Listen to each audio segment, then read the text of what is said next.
In this quiet little town lies a secret place. A place where dreams come true. Even for Millie Harley, who wasn't looking to get presents underneath her tree. Don't worry, babe. She's so much like her mother. Shut up and get in the car, Millie. Except for the prostitution, of course. I'll get you out. Just keep your pants on. Why, that little slut! This is the third time you and Millie escaped probation. I'm not going to be able to get you off the hook so easy this time. You will be assigned 80 additional hours, and Millie is going to get 40. It's at the Sim School for Exceptional Young Adults. You'll be responsible for him for the next 2 hours. Well, what's wrong with him anyway? Didn't your mama ever tell you not to bend over and get the soap?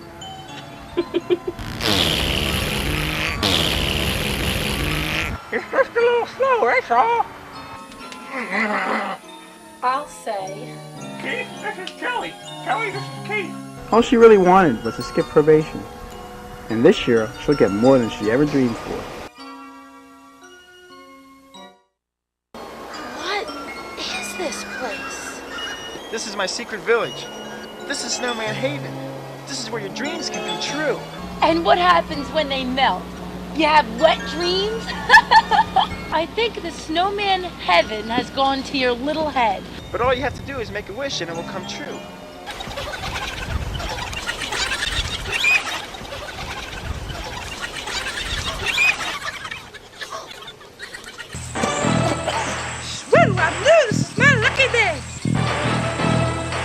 Who do we have here?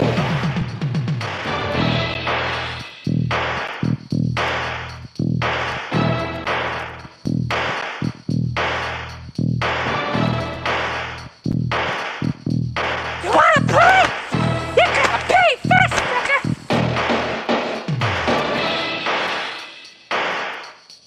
Hang on there, pretty Sam.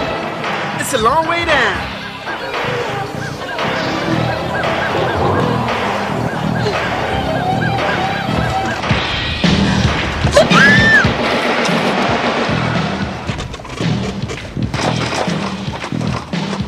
It's almost Christmas time, and she deserves another chance. Poppycock. Oh, that used to have it rough. Wish I was all alone.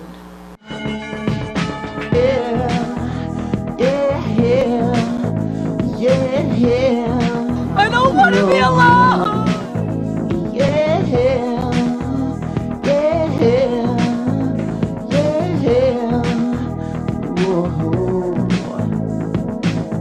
She don't like freshmen.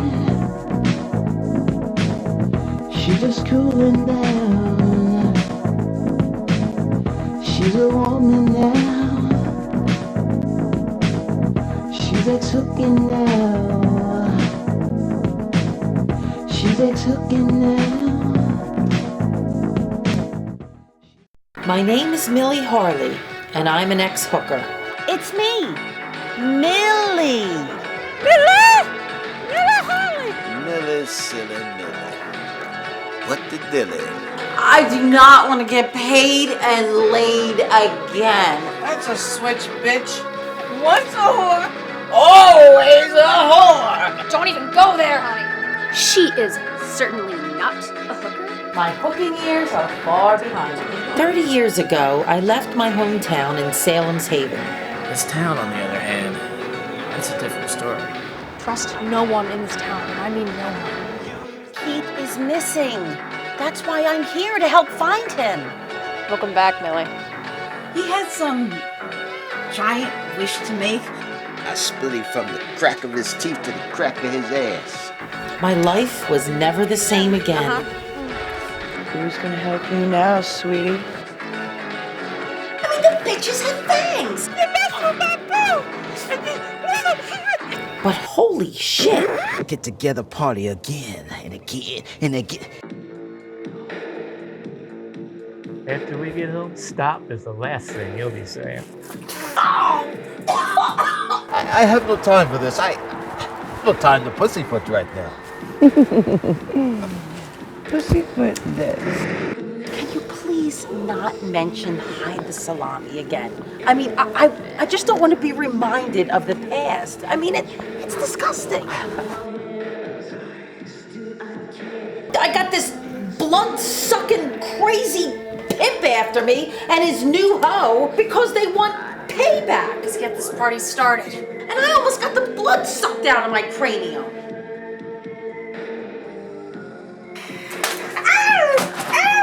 Oh, holy night. We're gonna have fun with this one. I don't think so. I'm feeling the spirit of Christmas givings. Y'all don't feel that shit?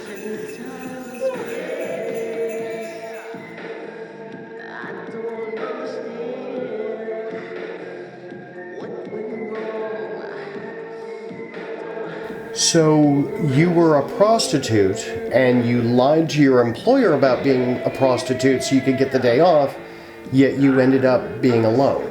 We're back.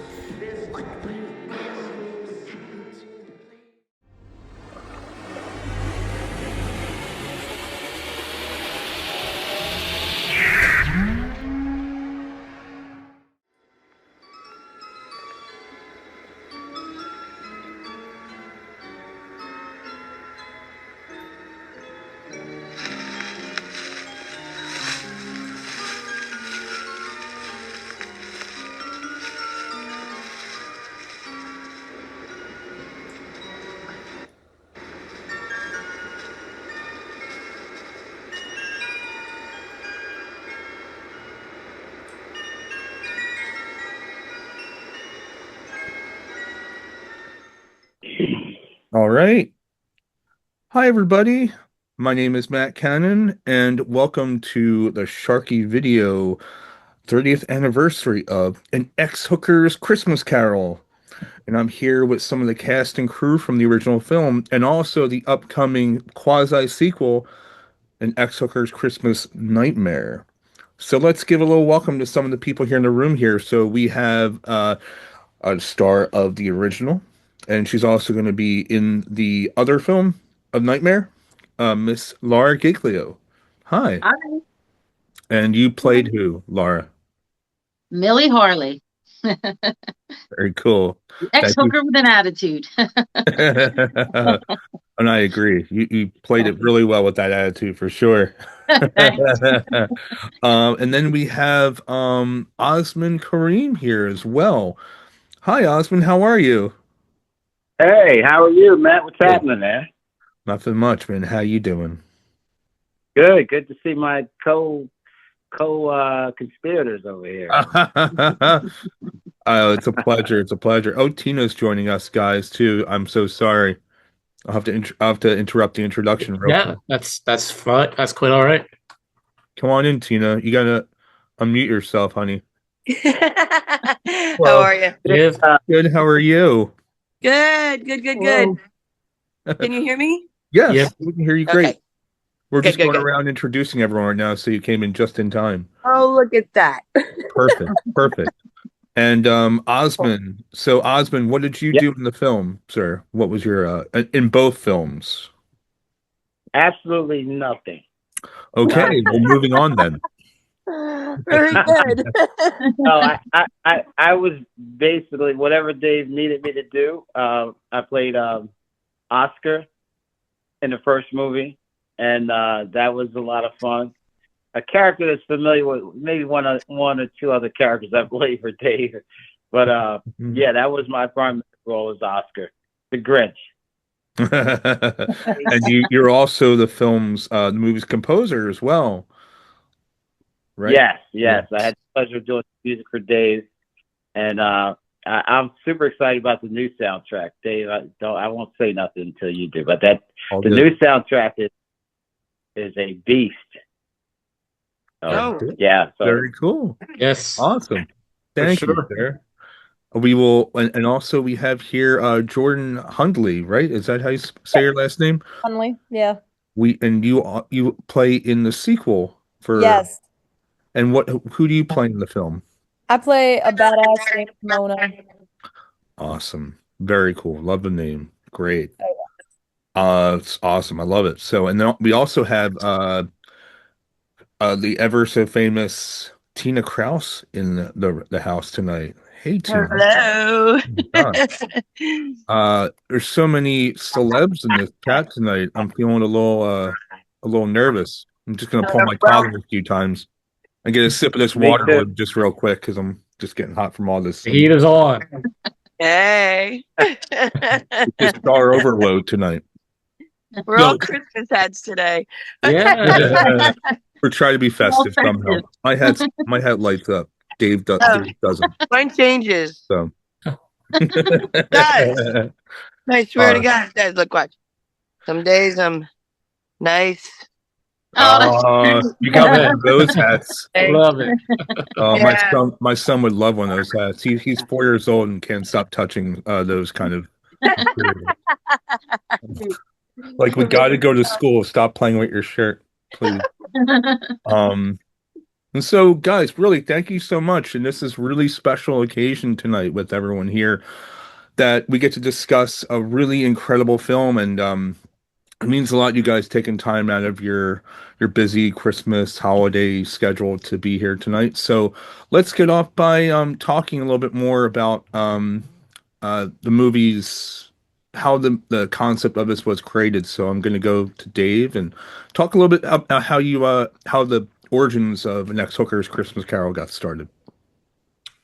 Okay, well, so the movie kind of came to me in the middle of the night, which often is when I get my best ideas. I'm not sure why I was thinking about Christmas, why I was thinking about hookers. But, in the middle of the night, anyone's thinking about hookers.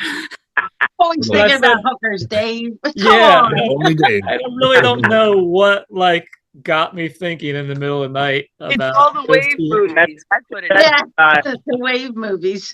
Wave movies. Hookers and Christmas. Makes sense. Yes, interesting. Though, yeah, I was doing a lot of wave movies, but mostly horror movies, and I was actually getting burnt out from doing so many of them. So I think why I was thinking about doing a comedy, so wow, it'd be pretty cool to do like a Christmas type horror comedy. So originally, An Ex-Hooker's Christmas Nightmare was written. That was the movie I intended on doing.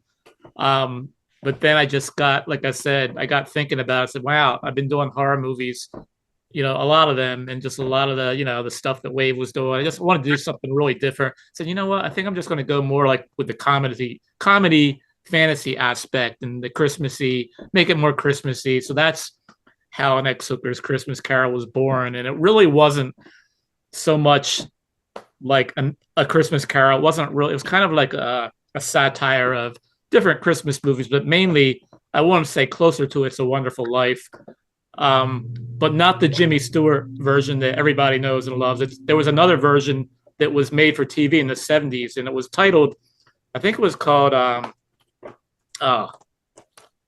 It Happened One Christmas, something like that. It was totally different title, but the character, the leading character, was a female. It wasn't the Jimmy Stewart character was a female. It was Marlo Thomas. I don't know if anybody remembers her.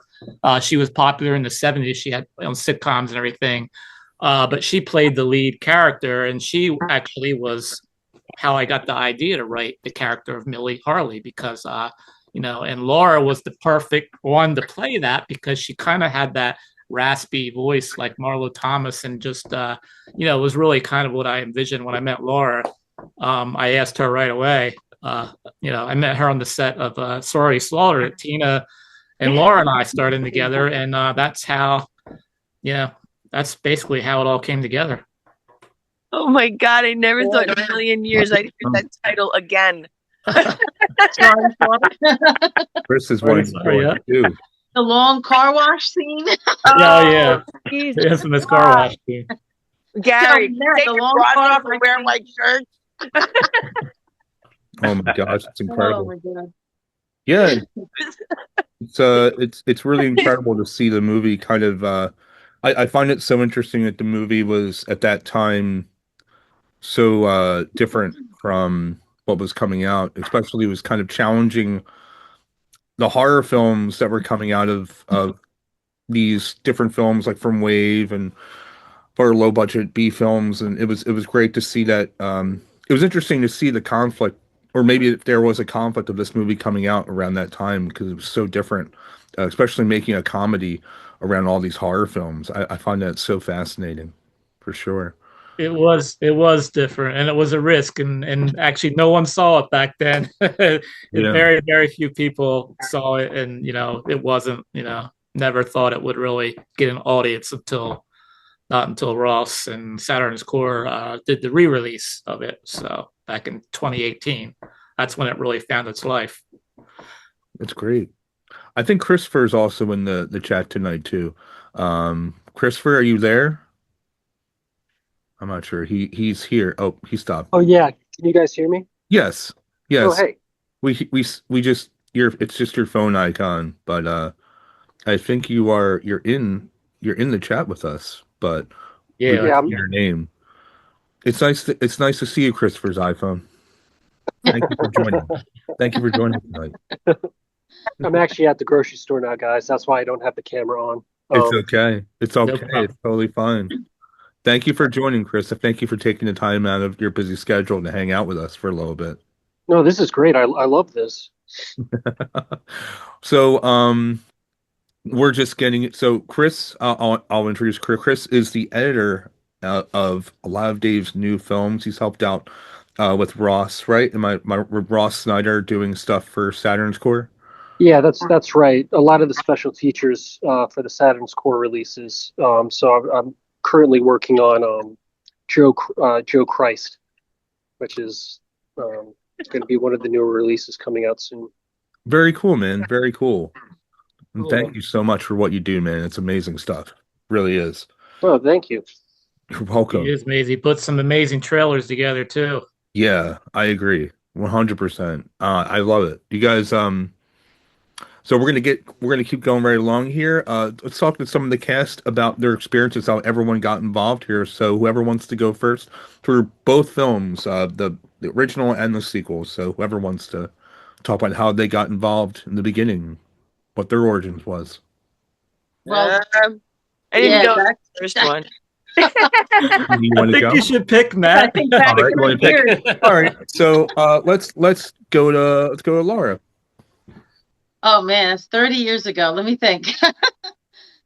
Well, like Dave said, we met on the set of Waves Sorority Slaughter, and we became good friends. And he told me that he was making this Christmas movie and wanted me to play the lead role, the hooker, Millie. So he sent me the script, and I read the script and I loved it. I thought it was a great movie. It was funny as hell. I loved the role of Millie. I thought it was going to be a lot of fun to play. And we started off having rehearsals, and then we went out in the cold.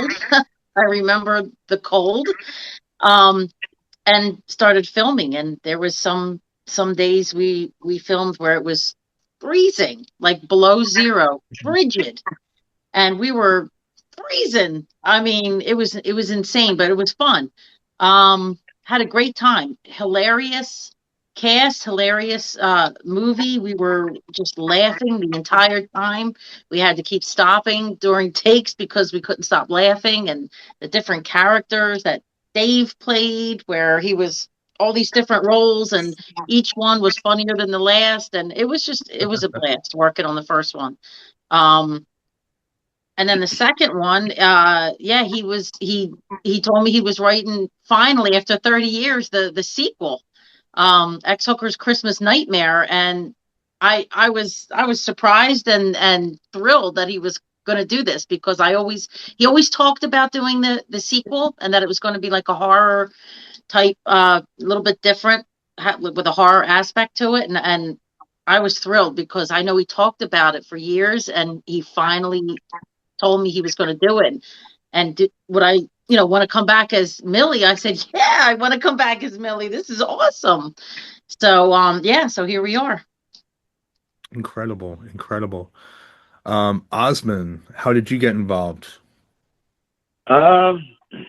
Dave said he was making cookies, and I said, what kind of cookies? He says, chocolate chip. He said, play the chocolate chip. I said, okay, I'll play the chocolate chip. That's my role. That's how he wins everybody's heart, man.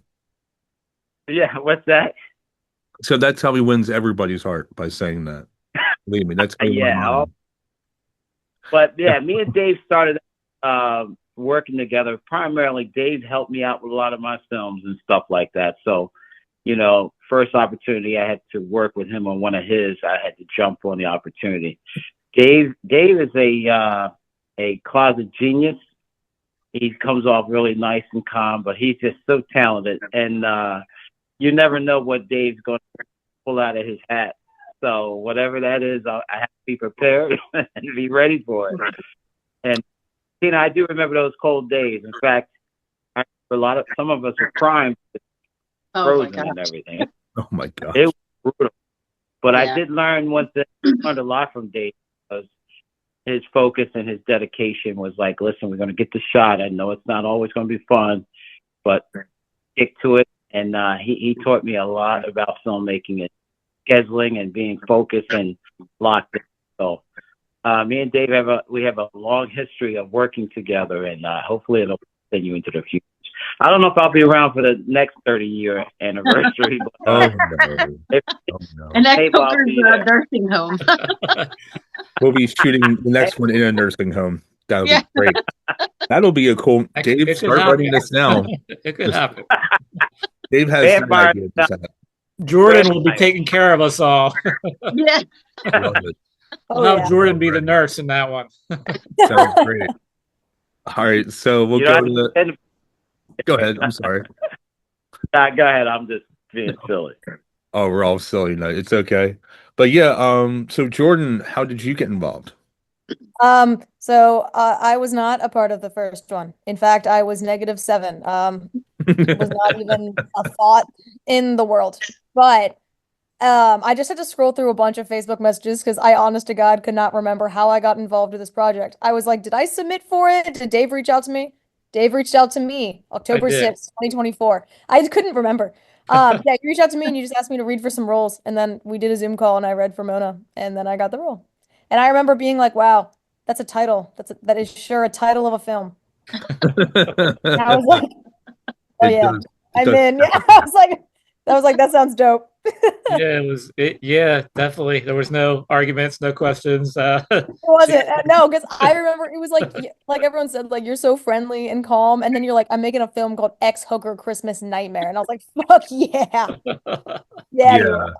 It's great to know that Dave is this gentle, sweet soul, and then you go and watch a movie where he dresses up as a transvestite and crotch plants himself in people's faces. Oh, that was such a surprise when we come to filming because he's so professional over text and all this, and then we get to set it. What's the character's name? You're dressed as Tootsie. Oh my gosh, Tootsie! We all love Tootsie. And I'm like, oh my God. I have some questions for Tootsie later. I absolutely do. So we will get into that. Absolutely. Oh my God. But yeah, that part, it's just Dave himself. Like, it is true. Like everyone says, Dave does have a sort of soft exterior, but he's really this hard SOB who wants to torture everybody while making a movie. But I love the guy. I think he's incredible. I owe him so much, especially when I started out doing score work. He was one of the first few people to hire me, and I really appreciate Dave. I really do. Dave's an awesome guy. Pleasure. Thank you, guys. Thank you. He's great. So, guys are making me blush. Oh, well, I'm meant to. I love you, dude. You're great. We've been friends forever, man. It feels like it at this point. And Chris, or actually, I'm sorry. I do want to talk to Chris. I'm sorry, but Tina, how did you get involved here? I'm so sorry. Well, I wasn't in the first one. However, we were all on a wave production, and that's how we all met. And then, of course, later on down the road, after, 30 years, sir? You did the next one? Yeah. He just he's like, hey, more of you in this movie. I'm doing this movie. It's part of the other movie that I did a while back. And then shoots me the script, and I go, all right, yeah, sure. And I'm like, oh, I'm a vampire. Wow. Who do you play in the movie, Tina? Your character name? Oh, I forgot. If I have it here, if you want, I can say the word honey and you can mouth it, and I'll put it in post if you want. It's not a problem at all. But your name was Honey. You played Cleo's main squeeze. And Hooker. Oh God, and we still have shit to shoot. We're not done yet. We still got all the effect stuff to shoot. Yeah. That's correct. That's what we've been working on. We've had some problems trying to get that shoot going, but we're going to get it done. We got it planned for, the new year now. It's gonna be weird. You gotta take your time, man. Don't rush it. For Funny real. stuff coming up. So like when I'm gliding, I'm actually on a skateboard, just so you know. You're on a skateboard right now? No, Filming this? In the movie. In the Oh, in movie, the we put movie. her on a skateboard. Yeah, Oh. that was some trick camera work we did with her and Osmond. Zoom call skateboarding right now. I'd be like, wow, you have a lot of talent. Maybe you shouldn't just be doing movies. I think a skateboard video is waiting to be to help you out in your That adventure. was a little. That was very. Yeah. So and so Christopher, are you still here, sir? Are you still shopping? No, I'm here. Okay. All right. I'm sorry, sir. So I know you played the editor in the film, the person who's cutting things up and killing people with scissors, right? You're the one who's killing people with scissors. Oh yeah, scissors and glue sticks and yeah, all that. Nice. Um, So yeah, but, how did you get involved working with Dave? so let's see. I got involved with Dave. Dave, what was it, like last year maybe? It's a little over a year ago. I don't remember who got in touch with who first. I think you reached out to me because you were working with Pete Giacalone on another film, and I think that's how you found out through Pete. Possibly. Yes, that's right. Yeah. Yeah. I was working with Pete, and then from there I met Dave, and we just started. We started. I think what I worked out with him on first was Love Is a Stranger 2, which is going to get its, I guess you'd call it like a re-release on Saturn's Core. And so I started editing that and working on that, and then that almost like directly after that is when footage started coming in from the Christmas Nightmare. And so I've just been, as the footage has come in, I've been sort of piecing everything together, and it's been a lot of fun. The footage is great. The footage is good. I know sometimes Dave gets a little worried. He's like, "Oh, this shot's out of focus." Oh, I'm like, "It's okay. It's okay. Like we've still got it." So there's, but it's, a lot of times I feel like Dave and I are sort of going through and like, what are we missing? It's almost like putting a puzzle together, sort of figuring out what we need to bring everything together. But we're close. I mean, I think after this next shoot, we're probably there. Yeah. And then we just got to put the bells and whistles on and all that. But we've got a skeleton of a cut at this point. It's just there's some holes that need to be addressed. But yeah, I don't know if that answers your question or. No, answers are great. You gotta fill those holes, man. Fill those holes. Finish this movie. Can't wait to see it. The trailer looks great. We know that you cut the trailer for it. It's incredible. Yes, sir. Thank you so much for what you do, man. Seriously. I appreciate it. Thank you. No problem, man. Thank you, Chris. Yeah. Rock. And so this is a lot of the questions I have here tonight are mostly going to be about X-Hooker, Carol. I have questions about Nightmares, so I'm going to try and mix them up a little bit here and there. So I do apologize. I'm not the professional I look like I am. I mean, I don't always get to wear a Christmas hat during these things. So, I'll go to what was the first days of shooting like for you, Dave, and what was the challenges that you faced in the for the first movie, or for Carol? Yeah, what was the first days of shooting like? So Laura and Osmond can attest to this, but freezing. We shot the Snowman Haven scenes first with Tim and Laura, and Osmond was there helping with the camera work, and Yeah, freezing. Like I must have been like 5 below 0. The camera was a full size Panasonic VHS camcorder, kept freezing up on us. Tim and Laura were so cold, their lips were freezing. We had to go in like every 10 minutes, it seemed like, and warm up and warm the camera up because the camera would actually stop working. It was so cold, the camera would literally stop working. It was a nightmare. It was really the ex-hooker's nightmare. It was the real nightmare, for we sure. couldn't get anything to work.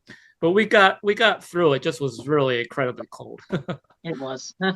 That's what the first day was like. Where did you shoot the first one? Same place? So it was mainly South Jersey. Yeah, South Jersey. Some of the stuff, like studio stuff, we shot. Kim Lyons, who plays Miss Hoffman in both movies, she has a condo, and she had a room that was not being used, and we made that up to look like her probation office. So a lot of the stuff, inside stuff, was shot there, but mostly everything else was shot in southern New Jersey, in Salem County, Gloucester County, that area. And Dave, you are the king of suspension of disbelief when it comes to set building. You really know how to, even if the sets do kind of look like a home, it's the charm of how you make it and looks great. Always does. Oh, thanks. I try to. Yeah. But yeah, so Laura and Osmond, you guys were, I know Osmond, you were helping Dave shoot some of the footage in the beginning. You were kind of the quasi cameraman in the film as well. Can you guys talk about the days of shooting too? Is there anything that pops out to you on those first days? Well, you know, like you know, Dave is a filmmaker, an actor, a producer, and I typically, you know, play those roles as well. So we pretty much prepared for whatever. And you know, being a, you know, what do you call it, a utility belt. So Dave needed me to shoot, I'll shoot, act, give me music, and we've been that type of team for a very long time. It's you know, this was a pleasure because I didn't have to do any of that. I just had to act. So I had fun, joke around, just enjoy the experience, you know. So yeah, the first time, you know, I did some film work. Yeah, I did some film work, acting, and but it's just a blast working with Dave and the crew and Laura, and we just you know, working with her, and it's always a pleasure. It's like family. And you know, I you know, it's a good team. We got a good crew, and I love the new actors and actresses that come off this new ride. Yeah, the cast was so much fun in both movies, but I remember just having just such a blast with everybody, you know, and I was young, and you know, I was just starting out with the B movies and everything. I was, you know, doing wave stuff, but I was still really new at everything. And, you know, I met Dave, and he got me into this, which might have even been the first movie I did that wasn't a wave movie. So it was nice to do something a little different. And I loved that it was a comedy. It was something different than the horror. I wasn't screaming and getting stabbed or, you know, killed in a crazy way and strangled and chloroformed. I was, you know, I was actually getting to act, which that part I loved because I did theater for over 30 years, and I love the dramatic acting part of it. And it was just really great that I got to actually show emotion in this movie. And I had a couple of scenes at the graveyard where I actually had to cry and be upset. And it was just nice to be able to actually act, you know, with some emotion instead of just screaming and being killed. And, you know, so I really loved that part of it, you know, and the comedy was great. You know, I loved being in a comedy / drama, you know, a little different than the usual wave horror flick. So it was a really neat experience for me. Incredible. Yeah, I think a lot of it, the great thing about that is that at the time there were so many horror films in the wave catalog. I'm still working on knowing all of them myself. But just like I said before, the cool thing is that this was kind of a ballsy move to make a movie like this, and I feel like it was just what that time really needed is something that was really different and almost challenging, especially since you guys were playing these dramatic roles where a lot of, and no offense to wave films and all of that, these were really deep uh deep characters that had dimension to it and went a lot further than we would expect from a wave film. So I think that's really special to have a movie like this. So Yeah, I agree. yeah, Definitely. it's incredible. Um so so you were shooting all over South Jersey. And what were some of the challenges? I read about some challenges you guys had. Because you shot in like parking lots of supermarkets and inside supermarkets. You shot Yeah. in graveyards. So talk about some of the things that may have happened around that time shooting. I can tell you specifically for the first movie, filming with Dina Demko, we had a scene, actually the opening scene where she's in the supermarket, supposedly shoplifting. Well, we didn't have permission to shoot in a supermarket. I won't say the name, but we did get kicked out. We had security escort us out. Oh my God. I don't remember that. Yeah, so Dina and I, then we ended up finishing up the scene outside in a different parking lot for a different shopping center, and we had Laura and Dina do that opening scene together. And that scene was actually supposed to take place inside the grocery store, but I had a feeling we'd have some changes coming for that. But yeah, actually we had this huge parking lot in Salem County that we shot in, and it was like not directly in front of anything, just you could see the grocery store in the background, but that grocery store no longer exists. That wasn't the one that we attempted to shoot inside. I just went to a totally different location, but yeah, that parking lot was so huge, it worked out great for the opening scene. So that was the one thing that sticks out in my head about shooting mishaps. I think dressing up like a hooker in aisle 6 was a dead giveaway.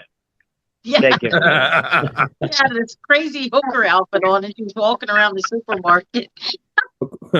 Yeah, well, Dina is definitely, she had the red leather and everything, the hooker boots, and yeah, it was pretty much obvious we weren't there to do shopping. And she's shoving food in her jacket. I'm like, how are they getting away with this? Yeah, it was nuts. It was You nuts. didn't ask. I can only imagine you're just Nuts that we even did that. And this is no Permitsville, guys. No Permitsville for these guys. Permit. Sure. Little guerrilla filmmaking. I read. Love it. I think I read somewhere that you guys also had teenagers that were trying to vandalize your car. Dave, is that something? Oh God, yeah. So during the Lisa, Lisa was another one. Lisa Hawk, who played Lucy, another one of the ex-hookers in the first movie. So when you see the footage in the beginning of the movie where the hookers or ex-hookers are walking around the street, so Lisa, we shot her footage separately, and we shot hers in the city over in Wilmington, Delaware, and there were a couple teenage girls, like probably from the hood. They came in, they were in the city. They started shouting obscenities at Lisa, and wow, and yeah, they were like really being vulgar, and then they saw that I had a camera, so they said like they wanted to be in the movie, and of course I said no, so you're not going to be in the movie, and so then they got actually violent. They came over to the car. We were like finishing up packing the car. They started coming over the car, kicking the car. And wow, I never heard like this story. I drove off, and I flipped them off. I drove off, and then I think I shouted something. I can't remember what I shouted back to them, but we actually reported them to the police. But the police basically said, "Well, you're lucky they pulled a knife or a gun on us because it was a really bad area that we happened to be in. The kids were really violent. They had a lot of problems with kids in that area, so we got out luckily unscathed, but yeah, it was pretty bad experience. Oh my gosh. Yeah. That's crazy. I forgot all about that, Matt. Actually, yeah, I okay. I wouldn't think I'd forget about that one, but yeah, I totally forgot about that. You do some research, just some. Yeah, you sure did. And as far as the people from the new film, what were some challenges filming that? How was the shoot that you guys went through? Was Dave open with you guys? I mean, this is for everyone for the new film and the old film. Was Dave really open with you guys, kind of letting you find your characters organically, or did he give you guys directions to find the characters? And this is for everyone here, not just for the original. And so, I mean, he pretty much, lets us find our own characters.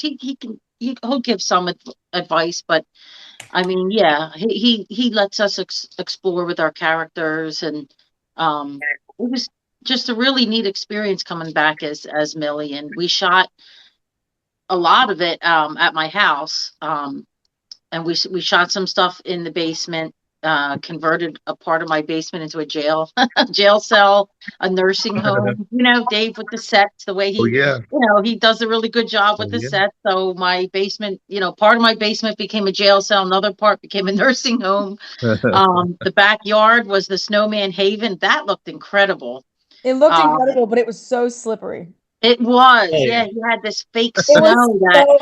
I bought the epic leather boots, and I was like, I'm gonna be so cool in these boots. And they were like heeled. If I had stepped foot in Snowman Haven in those, I wore sneakers for like the whole shoot outside because I was like, I'm not falling on camera.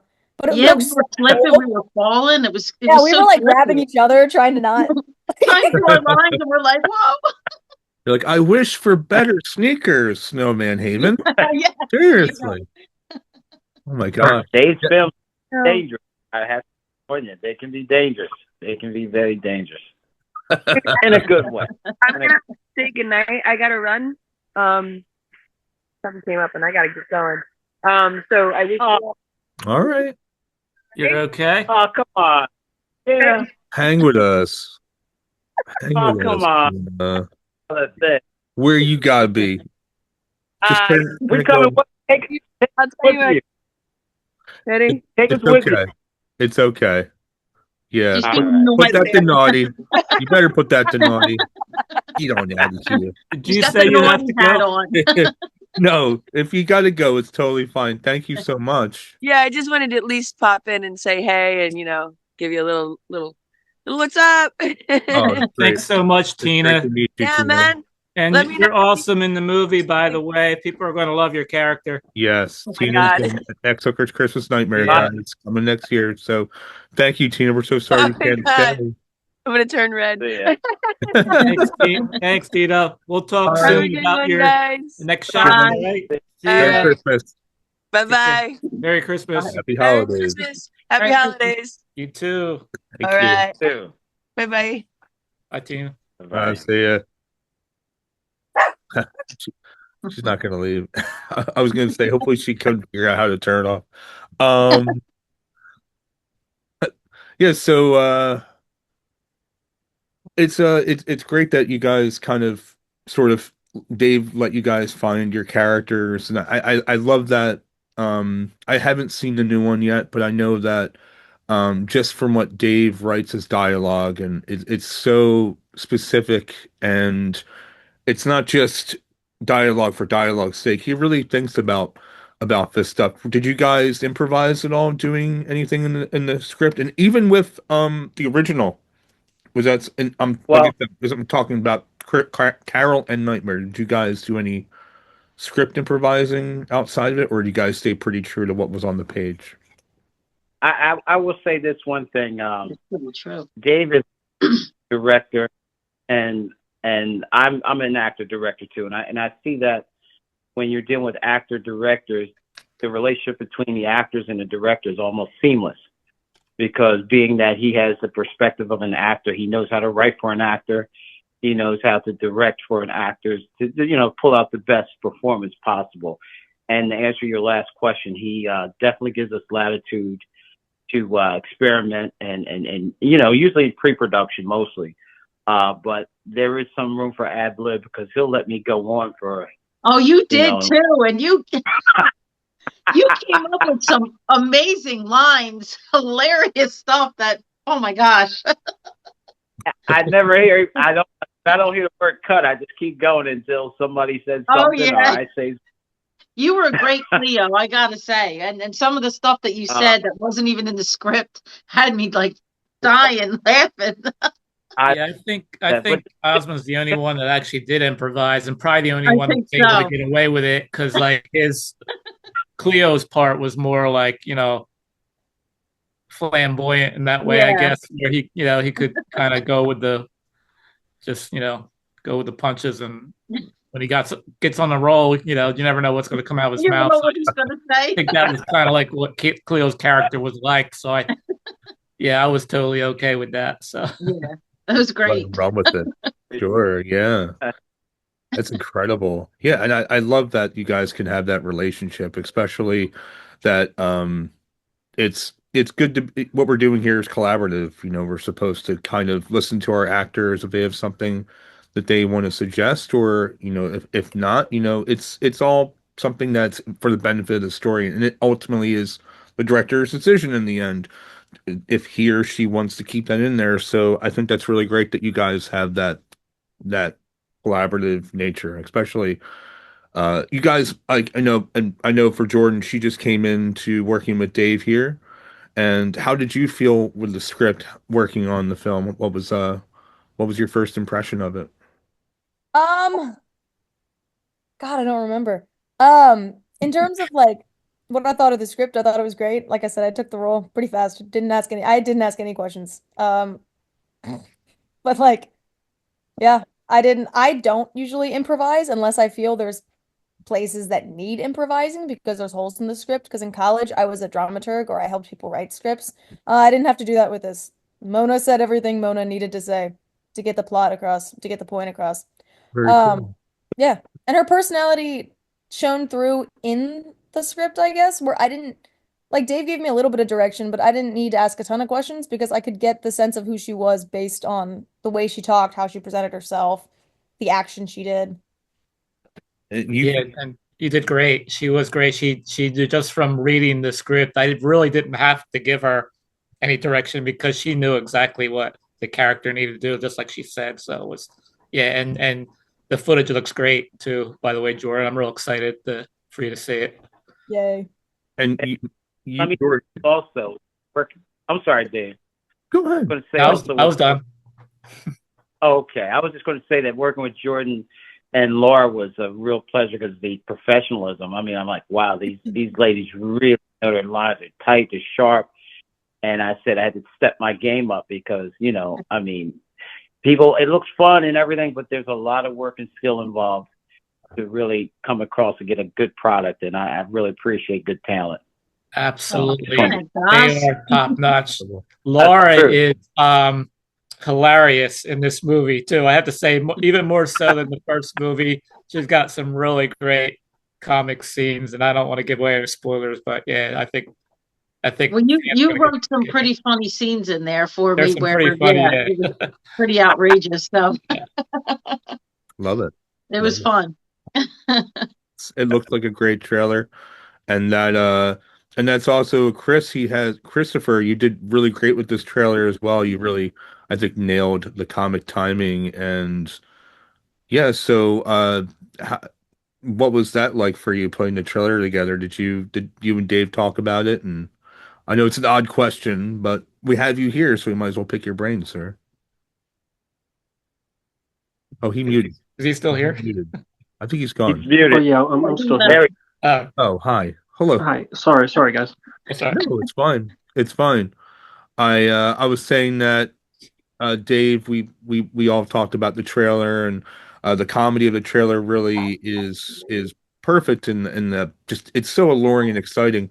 Was there any communication between you and Dave about how you cut the trailer, and um, what was your experience with that? I always like to take a first stab, just on my own, because sometimes it's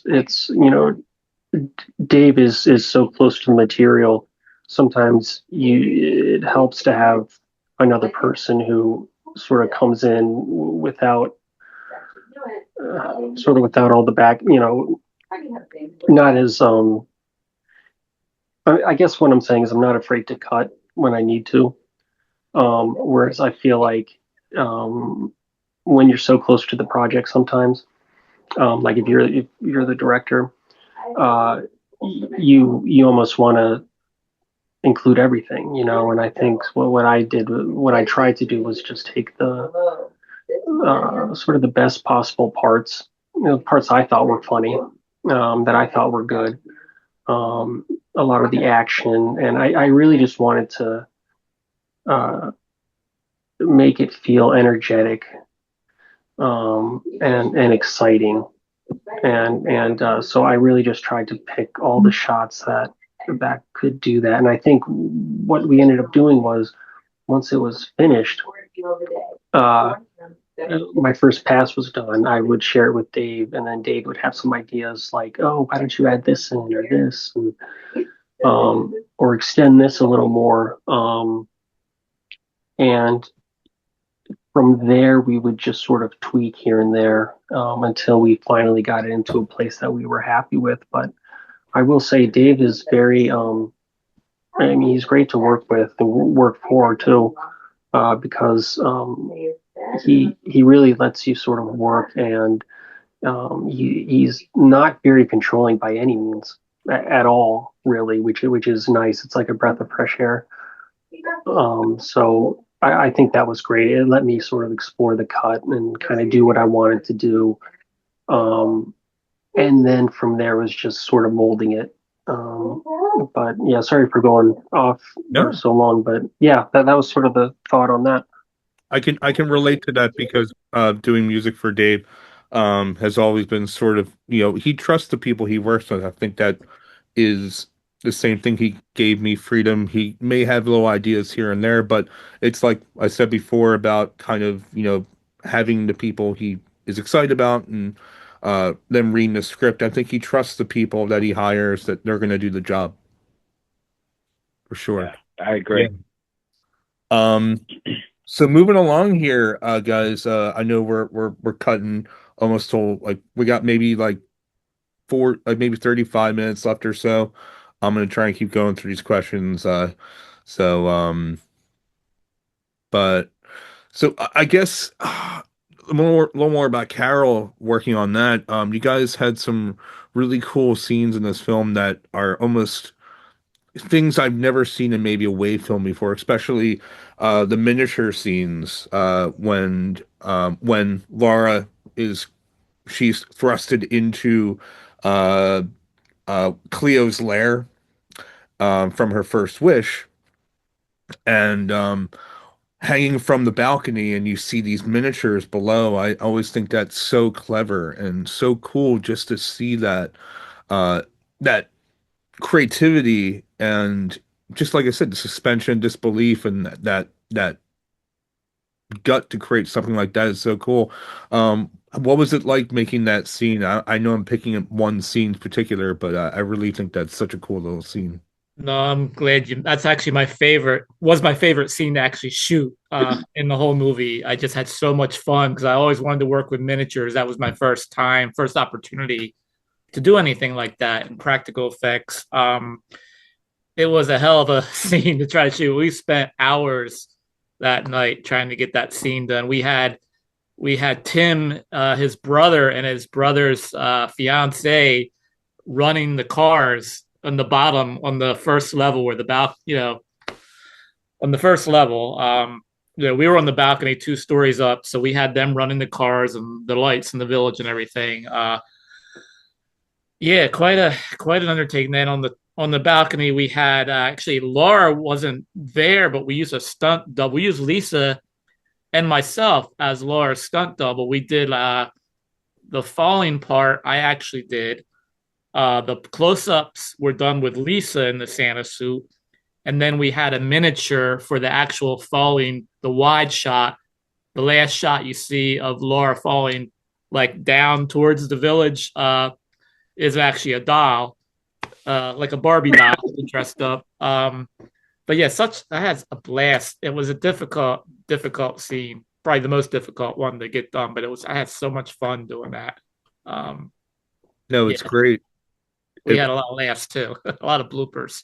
It shows what you can do with very little, and a little bit of imagination goes a long way. That Yeah, scene looked so good too. It really turned out really good. it's my You know. favorite scene in the movie. And the part where Millie falls back in the snowman haven. I love that, how she falls, then her lines, and that's where I think that was probably like the funniest part for Millie. That falling Drug into me, you little the shit. first dreamscape. I'm thinking that Keith drugged her or something like that. You know. What are you trying to do to me? Did you drug me, you little shit? So I thought that whole scene was hilarious. So. And I know we don't have some of the other casts in here tonight, like Kim and Deanne. Is that? I'm sorry, Deanna. So Dina, Dina was supposed to be in the first or the second movie, and wasn't able to. So Christine Knowlton took over the part of Ruby, and so I'm not sure if Dina. I don't know if she left the group chat, but like I don't think she ever got back to me about the podcast. So I don't know if she is in the group or not. I haven't heard from her, but Kim really wanted to be. She's on vacation, but she really wanted to, take part in it. So she definitely, said hi to everybody, and she'll watch, of course, when this goes live. Tim Hawk, unfortunately, we lost touch a lot of years ago. We were like best friends. We were really, really close. Tim was like my associate producer, and he did a lot, played different characters just like I did in the first movie. And yeah, sadly, we didn't really keep in touch like over the years. And I've tried to reach out to him several times. Unfortunately, I haven't, heard from him. So, but yeah, he did like, I couldn't have done the movie without him and Lisa. They were very instrumental, both of them, in helping me get this movie done. And I still do. I am in touch with Lisa, his wife. Well, they're not married anymore. I'm sorry, but at the time, they were married and very heavily involved in the making of the movie. Madam Trixie from the first movie, it was actually Lisa's mother in real life. Sadly, she passed away while we were shooting earlier this year, the sequel. She had some health problems. She's not with us anymore, sadly. She was probably the oldest cast member of the first movie. And then who else? Sal Longo, who was one of the Wave partners. He was Gary's partner. He played the judge in the first movie. As far as I know, he's still around. I haven't talked to him in quite a few years, but he's not in the business anymore, or he lives out in somewhere, I think, out around Las Vegas. But yeah, I'm not sure if I answered your question. I'm sorry. Just trying to think about where all the cast members are now from the first movie. I feel like rumor has it he may be like an actual police officer or in law enforcement or something. Well, no, he's retired now. He's he was the chief investigator for Camden County's prosecution office when we were making the Wave movies. Ironically, he got some of the story ideas from actual cases when we were doing the Wave movies. So, yeah, so that was kind of Sal's claim to fame for the Wave podcast waiting to happen. Yeah. So, but yeah, he's not in any way, shape, or form involved in the business anymore. But he was very instrumental in helping me, break out on my own away, putting my own movies together. Him and Gary both, supported me, but I think Sal co-produced, the Executor's Christmas Carol. He was pretty involved with the filming of it as well. We love you, Sal. Yeah. Come back to us soon, please. Yes.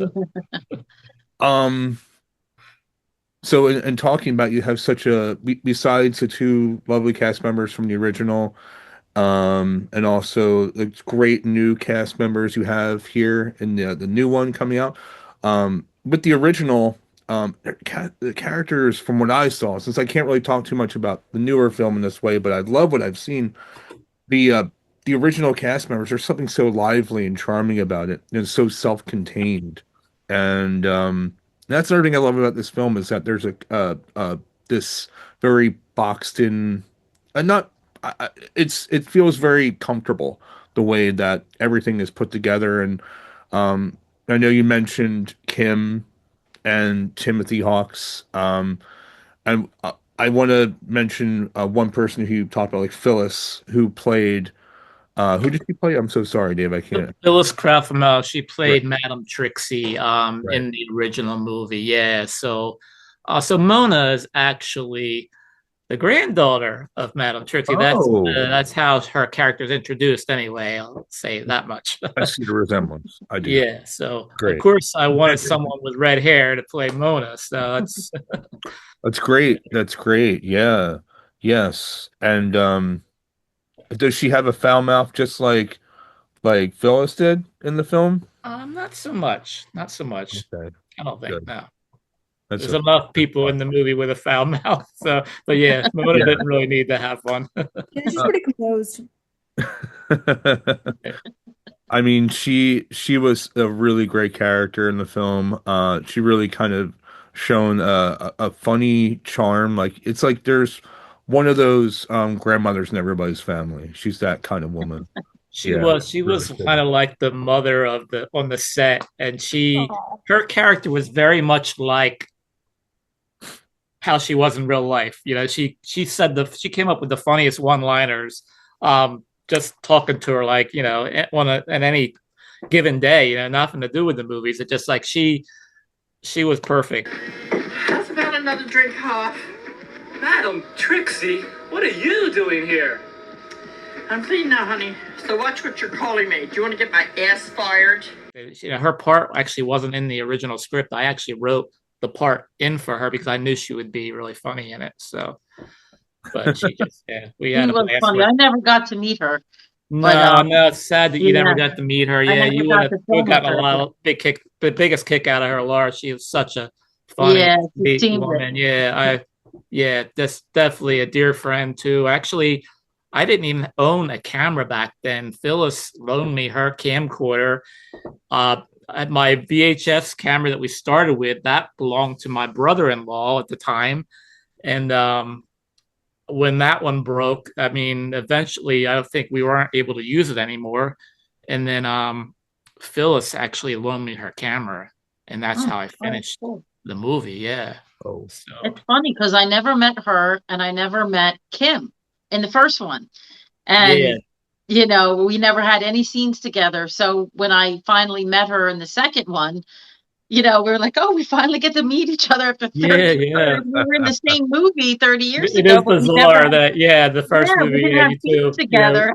talk So we about finally each had other and scenes together. yeah, but you don't actually have scenes together. Yeah. So cool. That's so not on cool. a high 8. Remember? That was high 8, right? Well, it started out. Most of it was shot on VHS. We went to high 8 at some point because we had, like I said, the camera. We didn't have the camera broke. Something happened to it, and we had to.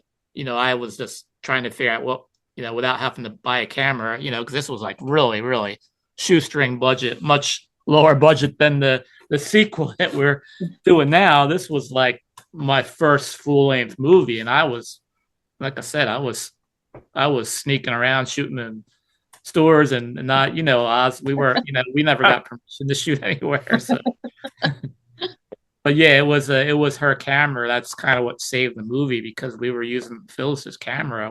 She loaned it to me. Wow. Mm-hmm. You saved the day. Yeah. I love it. Rest I in love peace, Phyllis. Yeah, she was a great lady, nice and She's so sweet. fun loving. I mean, it's just like, she was just like one of us, she liked to laugh, like to party, and she was really cool.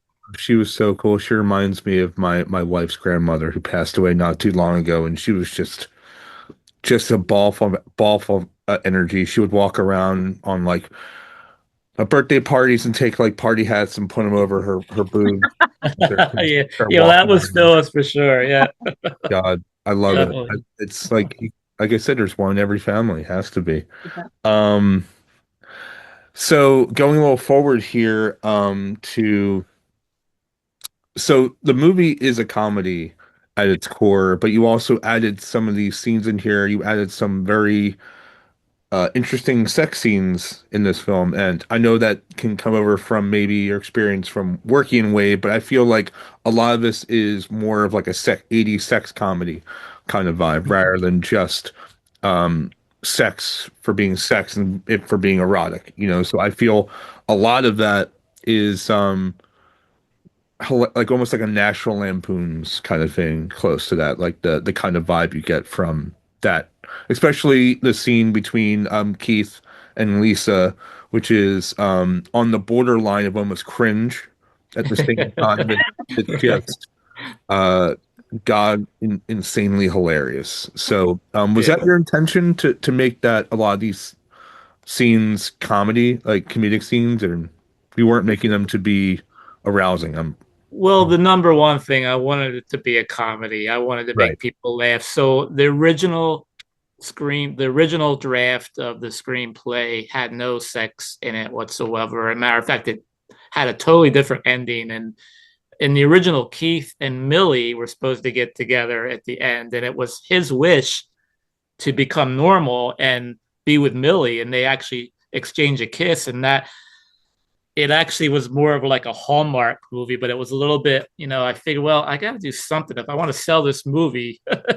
I mean, yeah, the Hallmark, you can get that on, TV. And I knew I had to make it a little bit racier. So I kind of threw the sex in there, I love it. change it up a little bit. And I think the sex scenes were kind of written more from a comic standpoint, not to be seriously, yeah, it was a little erotic, but I think there's a lot of humor in the sex scenes too. So I think that's what I was going for, mainly the humor, aspect of it. And of course, you don't see any nudity, I think that's the biggest complaint I got about the movie afterwards, that there wasn't enough nudity or no nudity, and the sex was too tame. And then I also got people complaining that there was too much sex in it. So it's like, yeah, you couldn't please everybody, but my gosh. And so to the newer film, has some of that leaked over into it, and can we expect just the same thing, which would be fine in my opinion? Well, not so much. I think the newer movie, there's more of a horror element to it. Not cool. Really, there's a lot of sexual innuendos, like a lot of dialogue that's sexual, but we don't actually have any full out. I hate to disappoint people and not to give any spoilers, but there's not any full out sex scenes yet. Like there's one exchange that we haven't shot yet. I don't want to say who, what, where, anything, but it's a very suggestive scene, but it's not really like what you saw. If people are expecting to see the sex scenes from the first movie, they'll probably be disappointed because they're not in this movie. Just letting everybody know, not going to happen. Yeah, this one. that's a really interesting thing because, like we said in the beginning, that this was originally supposed to be a horror film, and it becoming a comedy. Dave, what was that line? What made you change this into a comedy? I think it's mainly just because I was tired of doing the horror for Wave and just constantly, the Wave movies that we did, it was always the girls were being tied up and tortured and everything. And there's always, it was, I wanted to have the lead character be a strong female character, not going through all this abusive stuff, but more of a fun, loving, like heartfelt comedy, Christmas comedy. And just, I didn't want it to be dark for my first comedy. I didn't really want it to be. Yeah, there's a little dark aspect to it, but sure. But I just, I just wanted something different to do. And I think, like Laura said, I think Dina agreed. I think even on her interview behind the scenes, she was glad to do something different. She had been doing a string of Wave movies too. Just the idea of doing something different that wasn't that, I think, was appealing to us. I agree. It was refreshing. Yeah, refreshing. A strong female character that wasn't getting tied up and tortured and murdered. It was, a character with depth a strong female. It was great. It was very nice change of pace, and I enjoyed it. Yeah. And that you guys, and it's a thing. Even when making a comedy, I think it's really good to kind of take your character seriously and play it straight. And if you're trying to be funny, it's something that can kind of pull away from the comedy in a way. And I think you got, even if whatever parts were funny, they came off funny, especially um, Dave playing so many multiple roles. And I think you were just generally funny, Dave, and playing these characters. Thank you. I think Dave is the Especially one. Tootsie. He's the one. All I can think of is Dan Aykroyd in Nothing But Trouble, where he played multiple roles, playing the director, the actor. Um, talk a little bit about Dave. Talk a little bit about doing these multiple roles that you have done, because it's funny because I didn't even introduce Dave and what he does, because he is the director of the film, but he also played Mr. Sims. He also played Tootsie. And then he also played Officer Burns in the film. So he played three people in this movie and also directed it. So he is an absolute beast for doing the film. So Dave, in the quickest way you can talk about those three characters, and especially the reason for doing Tootsie, because I know that was a little bit of an ordeal, in the when you had to cast that part. Yeah, yeah. Nobody wanted to play Tootsie. I had asked Tim Osmond, and I asked several people. I couldn't get anybody to commit to that part. So it was either Not right. enough. Yeah, so it was either write the part out or play it myself, and that's how I ended up playing it. I didn't really want to do it, but okay. I said if I'm gonna do this, I'm gonna do this right. And Oh, you're the perfect Tootsie, Dave. Yeah. I can't see anybody else playing that role. yeah, the only character I wrote for myself was to play Officer Burns in the first movie. I had already been playing a cop in the Wave movie, so I just figured, well, I'll just write in a cop part for myself, and that was really all I was supposed to do. And yeah, I don't know how Mr. Sims came about. Actually, I wrote the character, but I don't remember. I think I did have someone in mind for him, and I couldn't get that person, an older person. I couldn't get, so I ended up playing that part too. But yeah, Tootsie was the hard one to fill. Was there somebody you were basing Mr. Sims off of? Because Yes. Okay. Yes, actually, and most of my characters are based off of people I've met in real life, like people I've worked with. Tootsie is a combination of three different women, actually. Two teenage girls I grew up with going to Sunday school. They had the lingo. So that's kind of where I got Tootsie's lingo from.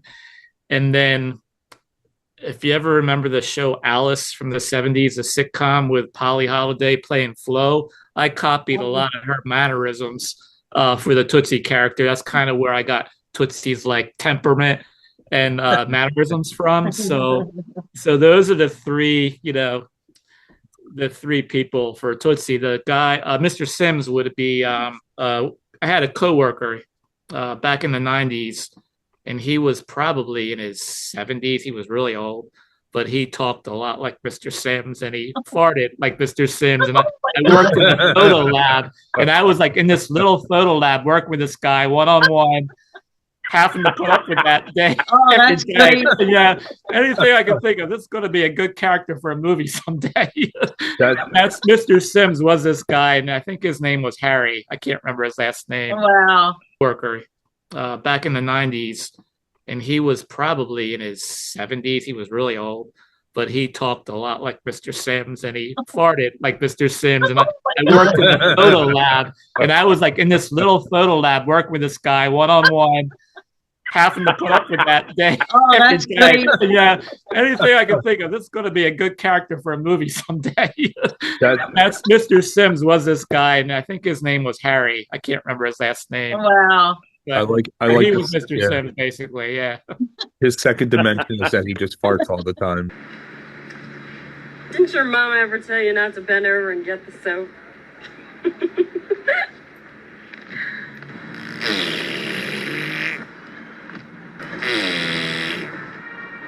Yeah, Pretty much. that's how I came up with Great. those characters. But yeah, Tootsie was an accident that I wasn't meant to play, but I guess I was meant to play Yeah, because you were meant now to I'm play. playing her again 30 years later in the new movie.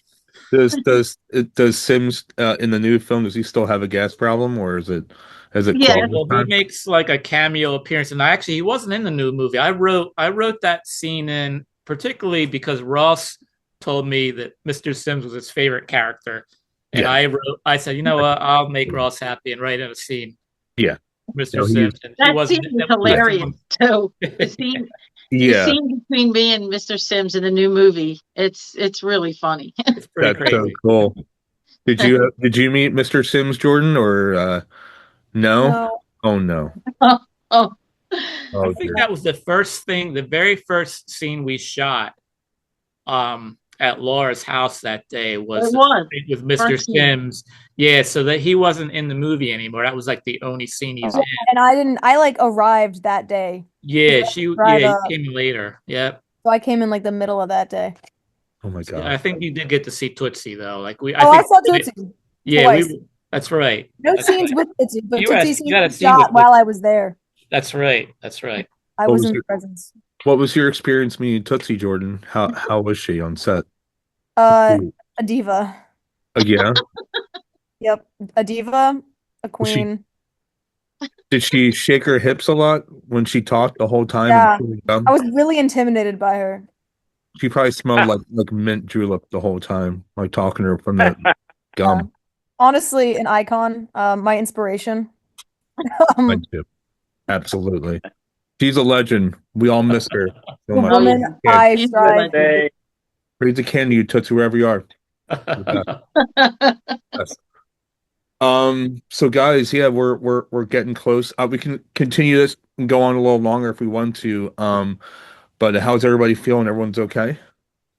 I'm feeling great. Yeah. I'm feeling good. I do have to peace out by 9, but Okay.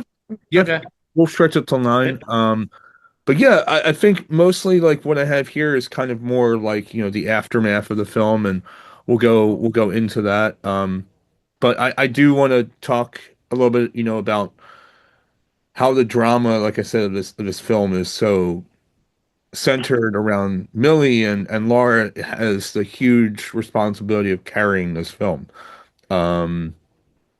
What was the process of finding Millie's character, Laura? How did you get into that mode, and was this something you took from your life, or how did this happen?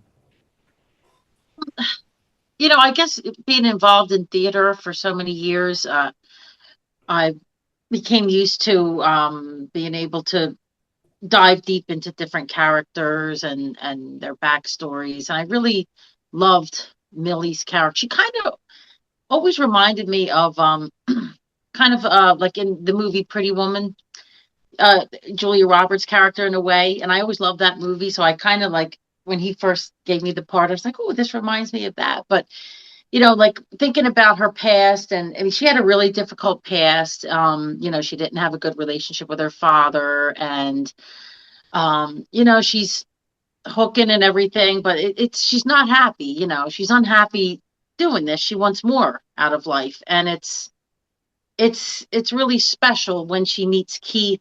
She's not expecting to look after this young man, with disabilities, and she's really resentful of it at first, but it becomes like almost inspirational to her. Especially when he introduces her to the snowman haven and her wishes can come true. And Millie's just the kind of character that, she doesn't think wishes can come true. She doesn't believe in any of that stuff, but like Keith makes her believe. He helps her to believe, and it's inspirational. And it was even though it was a comedy, it was inspirational to play that character. The children build their snowmen, and when I dream here, it comes true. And what happens when they melt? No, let me guess. You have wet dreams? And especially the part at the grave site with when it's almost like It's a Wonderful Life, and she's in this alternate reality where she finds out her father has died, and she never had that close relationship with him. So that's devastating to her. And she feels like she's all alone, and she's losing everyone, her father, and Keith, and who's kind of the only real friend she really had. And it was just it felt great to play that character. It's very inspirational to play a role like that. And again, so different from some of the Wave movies and things, but I drew a lot from theater and the different roles I played when I was on stage, and just different personal things in my past too. It kind of it meshed in with it, where I would think about things that happened in my past and kind of put that into the character as well. And it made me feel emotional to play her in some of the scenes. And I really loved her character, and I was just really happy to bring her back and play Millie again. Incredible. Thank you so much. Yeah, really special. And with Osmond, so you're also a person who played multiple hats. This is kind of a double question for you. So what was your inspiration into going to play Oscar? How did you figure out that role? I tried to come up with a character that was totally opposite from me, as a challenge. And I can't recall how the character was presented to me, but Dave, in pre-production, you can play around with his ideas, and I'll throw some ideas, and then Oscar came about, and he's just totally not me. for better or worse, he's not me. Great. Every time I hear the word poppycock now, I'm going to think of you, sir. Poppycock. Poppy cock. Poppy? There. Cock! And also just to get this out of the way, because as a composer, I'm interested in the music of this film is really a product of its time, and I loved, it's an inspiration for me, for one thing, just the sound of it. What was your process going into doing the score and soundtrack for this movie, Osmond? The first one, it was some pre-existing music that I had, so it wasn't written for the movie. But this new project, this is written just for this movie, and it gives it a whole different perspective. And then hopefully I have the pleasure of working with you. That's exciting. So, oh sure, that should be a lot of fun. And now current. It's more, you can play it in your car now. You can play it in your playlist, hopefully, because it's you guys are going to be surprised. I think what we can come up with, we can really do some really good stuff. So I'm excited about it. For sure, man. Yeah, I'm absolutely looking forward to it. And it's just the music from the original is, in my opinion, is so incredible. And I know that you and Dave, you both, Dave wrote the lyrics to the theme song. Yeah, Dave is incredible. He caught me off guard on that one. I think he should have performed it too. That's what I'm thinking. But you were the one who's going. Right? I'm sorry. I'm working on the current one right now. I'm really particular with this one. I didn't forget we're still working on that right now. But yeah, Dave is a writer. His musical talent is untapped. I'll say that much. Love it. Can you sing any lines from the theme song for us? Me? Only if Dave. Dave. Go ahead, Dave. Come on. He's like talking now. See, I'm the only. I know on the spot here. Singing it. Come on, Osmond, you're the singer, though. You're the singer. Come on, let's hear you sing. No, but the entertainment quality in that is priceless. I don't want to mess that up. That's perfect. I can't come out. I'll just take the credit for it. No problem, guys. I do like what you used in the film, and for being a synthesizer nerd like me. I noticed a lot of really cool digital kind of synthesizer sounds in there that I recognized from nerdy keyboards and digital stuff that we could always talk on a different chat about. But I loved what you did in this film. It's incredible. Even just what you had lying around, it worked really well. So thank you, sir. For real. I appreciate. Like I said, I'm looking forward to us doing some good stuff with this new movie. Oh yeah. Let's rock it, man. Oh, Let's do it. Let's do it, and baby. it took the theme song on this one, so I just want to give you guys a heads up. The Tootsie gonna be singing this song? Tootsie theme song? No, Oh. no, it's her theme song. She's got yeah. I guess I won't say too much more. It's okay. No. Great. Just kind of wrapping things up. We're getting close to the end here. The drunken Santa scene in the original, like, what was? Why do we have a drunken Santa scene in this movie, guys? Who's pulling a what is it, like a little Fisher Price car? Yeah. Yeah. One of my favorite scenes. This is one of the greatest legendary mysteries of all film history. Like, what is that about? Great.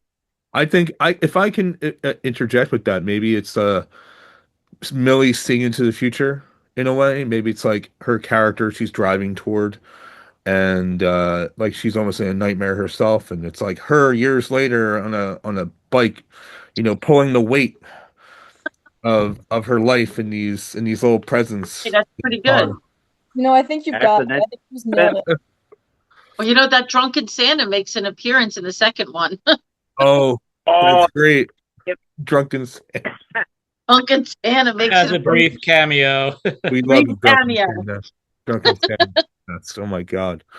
And that's the thing about this film too, is that going into maybe even ending with some metaphors or things that I feel like we find this movie, is that it is a movie almost about forgiveness and redemption, but just like the original is It's a Wonderful Life and Christmas Carol. And I find that's yet again a really amazing, beautiful, cathartic thing to do in a movie like this. And did this transpire into the next film as well? Did you guys feel the same thing that was coming from it, even in a horror aspect? Yeah. I purposely wrote in parts so that it would be reminiscent of the first movie. And I also kind of tailored Jordan's character to be like the Keith character, since we didn't have Keith in the second movie. Well, without giving anything away, he is kind of in the second movie, but the whole purpose of the second movie is Millie is looking for her long lost friend Keith. That's why she returns to the town 30 years later, because Keith went missing, and so she's there to try to find out what happened to Keith. So Jordan's character kind of comes in to help Millie with that. You can talk about that if you want, Jordan. Go ahead, Jordan, please. That's your part. I'm somewhat of a guide. I feel like if I say too much, I'm just going to start rambling, and then I'm going to... No, I got you. But yeah, you're kind of like the angel character that Keith was in the first movie. You're kind of the one that just kind of pops out of the blue, and here you are. I do. I come out of the woods, and then I'm like, "Hey, yo, I'm here to help you. Listen to me." That's where I continue to periodically pop out of the woods and help. Yeah, that's incredible. Always around. Yeah, it's really great to have you. It's great that you're here in this new film, and we're so excited to see you in this movie, Jordan. She's awesome, man. She definitely is exciting young talent. So I'm real happy to have her on board for it. So going into the sort of post life of Next Hooker's Christmas Carol, Dave, what was it like seeing the second life? What was the motions, and how did that come about when you started seeing that Christmas that Next Hooker's Christmas Carol was being noticed by people? Yeah, like after so many years, I never thought it was possible. Like, I have Ross and Bill from Saturn's Core to thank for that, and Richard Mogg was a very big fan of the film, and he actually included it in his book, which, of course, he did Analog Nightmares. A follow-up to that was Gift Wrapped and Gutted, and Richard's a very good friend of mine, Canadian author and filmmaker in his own right. and he dedicated a whole chapter to the Egg Circus Christmas Carol. So, you know, I have Saturn's Core and Richard Mall, definitely had a big hand in giving the film an audience that it never had before, and now it's like internationally known. So, yeah, it kind of blows my mind. Like up until 2018, no one really knew much about, except for some really avid shot on video fans for underground movies. They know about it, but now like a whole new generation knows about it, and I get so many wonderful messages about it and emails. I had people for years asking for a sequel, and yeah, so it's just really, really exciting that I'll be able to deliver that sequel to the people that were fans of the original one. So I wanted to sprinkle in a lot of elements of the original movie in the new movie as well. So hopefully the fans will be real happy with it. And of course, we have to thank Christopher as well for helping out for a lot of stuff too. And I'm so sorry, sir. I didn't get to ask you as many questions as I wanted to tonight. But I really feel like I said that you're one of the few people that really, like, with me and Ross, and because we're all people who are kind of newer to Dave, even though we've known him for a while. We're sort of people who kind of stepped into the plate. And how do you feel working with him and kind of passing through the legacy with all this work? I mean, can you guys hear me? Yeah. Okay. Yeah. I love it. I think it's, I'm a big Wave fan, and so I think it was kind of special it's special to be working with Dave because, it's like I know him from Wave, but the fact that he's still making movies is pretty exciting, and it's nice sort of being a part of these projects. It's almost like there's sort of like a second life that's sort of happening here. It's like the Wave and then post Wave, and I'm not saying Dave's stuff is Wave by any means. I'm not saying that at all, but it's great. It's really, really fun working with him, and I'm sure Matt, like you probably feel the same way. It's just it's special, yeah. And I'm just gonna drone on, so I'm sorry. No, it's fine. I feel the same way. Yeah, it's like opening up a time capsule working on his films. It really is, and especially that you're right. His movies are so far away from Wave. There may be elements, but I do feel what Dave writes is complete original from everything that Wave has done. Oh yeah. For sure. Sure. A lot more thought goes into it. Let's put it that way. It really does. A lot more thought. And but yeah, and that's no knock to Wave. I just think that Dave does really have a great vision, and he really is, and like Osmond said, he is a genius, even if he doesn't know it or not. He really is. So I guess we're rounding out here to the end here, but I have one more question for you guys, okay? And it is, if you guys found a magical snowman haven of your own, what would be the one wish? Oh my goodness. That there would be part 3.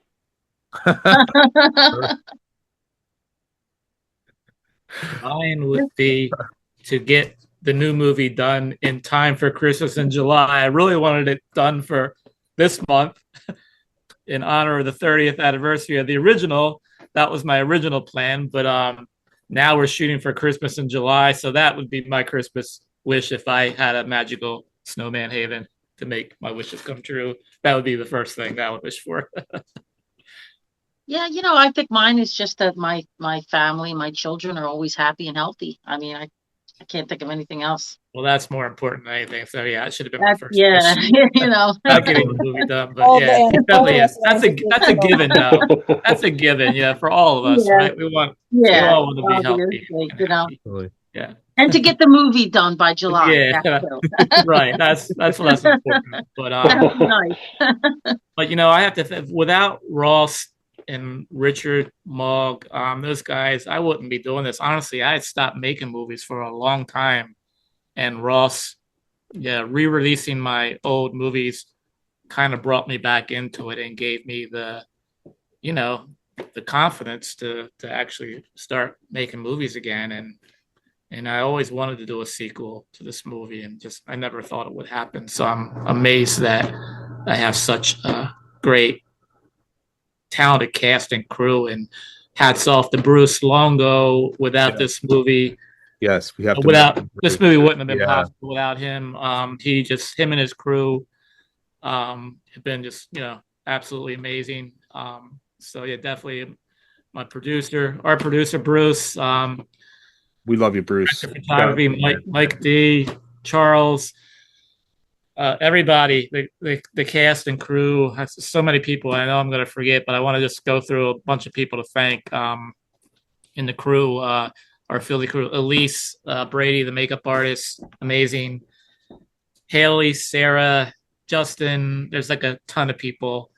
But yeah, Mike and Charles did the camera and sound engineering, DP. A lot of people took turns with multiple jobs on the set, but just everybody that Bruce brought in really delivered in a real professional way. And the cast, of course, Laura, Jordan, Tina, Rebecca, Reinhardt, Casper Melted, Debbie D, Christine Knowlton, Kitty Morgan, Gabby, and I'm sorry, I don't know how to pronounce her last name, but we missed someone. It's okay. It's Aaron Kaywood, just everybody really,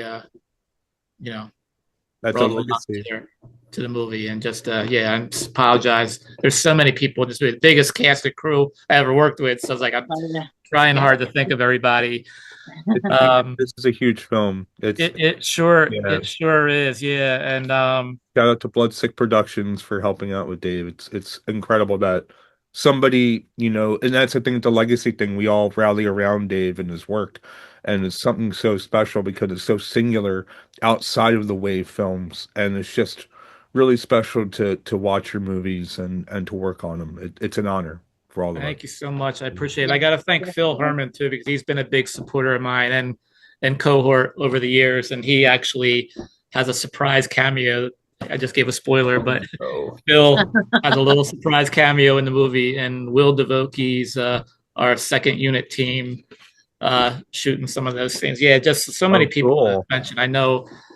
I do want to say real quick though, I have the video, the VHS. This was the 25th anniversary. That it's no longer in print, but if anyone was lucky enough to get the 25th anniversary of Next Hooker's Christmas, and the Vinegar Syndrome has a flip art. So on the Backwoods Marcy Blu-ray, but for people that might not know, the Next Hooker's Christmas is also on the same Blu-ray as Backwoods Marcy, and just wanted to mention that. We're not sure who's going to be distributing quite yet for the new movie, but Bruce and I had some ideas where that's still in the works. But yeah, everybody's been amazing. I'm really, really, really grateful for everybody. And Matt, of course, you're amazing artist. Thank you. Doing score work and your filmmaking, another multi-talented. So real happy to have you on board with this one too. And Osmond, I can't say enough about. I know he's modest about that original soundtrack, but that kind of took on a life of its own. I can't tell you how many people came to me and said that soundtrack really makes the movie, and this song's stuck in your head over and over. I get so many people.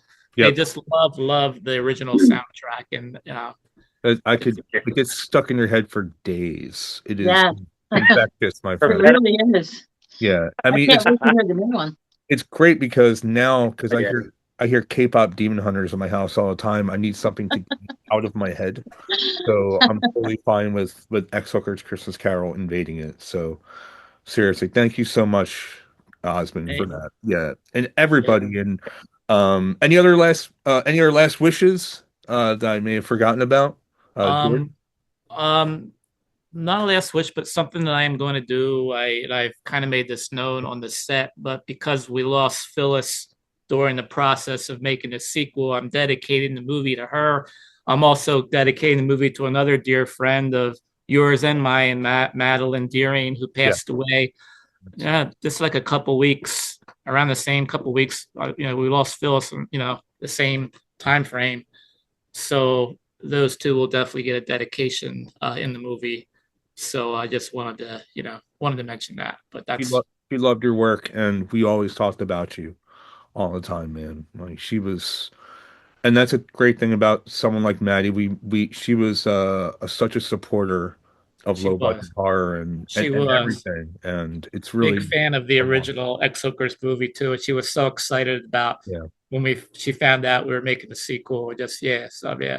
yeah, So I'm sure she's gonna see it from somewhere up there. She's absolutely, gonna look down and see it. So absolutely. No, I'm sure she would love it.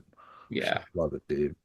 But yeah, this is incredible. Yeah, I appreciate you guys all your time coming in here. Like I said, out of your busy nights, and Yeah, thank you so much, you're everyone. you're Thank you. welcome. No problem. Yeah, and if you guys, anyone who Yeah, thanks, hasn't seen the film, the original, you can find it on Vinegar Syndrome or via Saturn's Core Audio and Video. And if you guys are excited to see the new movie, it's coming out hopefully next July through whoever distributor buys it. So if you're a distributor, please contact Dave and buy the movie. It's going to be awesome. And really, guys, thank you so much. And I guess that concludes this little talk about the 30th anniversary. And so, thank you, guys. Merry Christmas, everybody. Happy holidays. Yeah, Merry Christmas, everyone. You too. And just like the movie leaves you with a sense of hope, let's all leave with a sense of hope after this conversation. And I'm really grateful. Thank you guys so much. Thank you. Thank you. You're welcome. Have a good night, everybody. Thanks, you too. All right. Bye, guys. See everybody. Take care. Merry Christmas, baby. That's what I'm looking for. It's Christmas time and Millie's on the street. She's doing time with her roommate Rubery. She don't like it when you talk about her style. And Cleo's on her back morning and night, yeah. She don't like freshmen. She just holding out. She's a woman now. She's ex-hooking now. Careless John about the mistletoe, yeah.